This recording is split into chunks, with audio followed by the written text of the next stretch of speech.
All right, somebody recently remarked that it seems like there's a lot more hatred, online for the carnivore diet. There's people out there that are, insulting, angry, all full of sort of vitriol towards people that are doing a carnivore diet, and many of them are just simply relating that they got healthier. And you think about what is the, motivation. Clearly, carnivore diet's not going anywhere. It's growing and growing and growing, and more people are utilizing it, and more people are having undeniably good results. I mean, that is clearly happening. You'd have to be in complete denial to say that's not occurring. And so that is threatening to a lot of people. A lot of people, we sort of rely on the fact that we eat basically poison, and then we constantly are trying to find antidotes for it. This supplement, that supplement, this complex scheme, so that you can continue to eat the garbage. The dietitians organizations are everything in moderation. There are no bad foods. Clearly, there are bad foods. Examples such as this make. I mean, no one has any business eating this stuff. But then, of course, and then the other side, the really sort of concerning thing is, there are people that are literally coming off with regularity lifelong chronic medications, some of them extremely expensive. Some of these biologic drugs, which cost literally thousands of dollars every infusion done, sometimes monthly.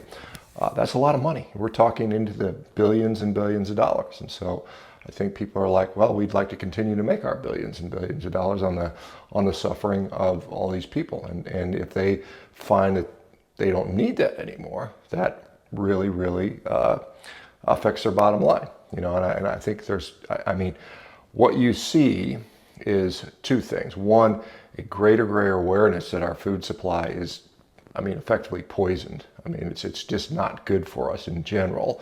And you're also seeing a number of people realizing that when you cut all that crap out, eat, just whole foods. Doesn't even have to be carnivore, but just whole foods. Carnivore, I think, is particularly effective for fixing these food addictions. But you are seeing a general waking up of the population, and there are people that prey upon the so-called sheep, or the people that are still asleep, to the tune of making very good livings on this. And so some of them feel threatened by this. If you make, you think about, you go to the grocery store and you look at the supplement aisle. There's you can't even count how many pill bottles are in there. And do you think it's, how sort of incredible is it that all these supplements exist because the diet is so poor? Does that make sense? Does it make sense that we would need all this supplementation if we were just eating food? How many other wild animals are out there taking supplement pills? None of them, right? It just doesn't exist. And it didn't exist for us, much more than 100 years ago for the most part. So, again, we are slowly being brainwashed into accepting that our natural diet is this god-awful human pet food, ultra-processed slop.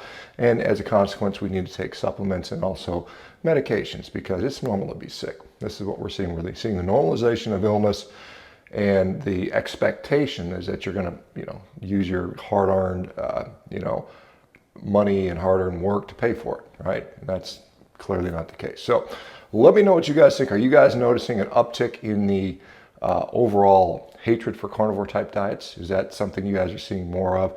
And what do you think that is? All right, we'll talk to you guys. You guys have a great day. Bye-bye.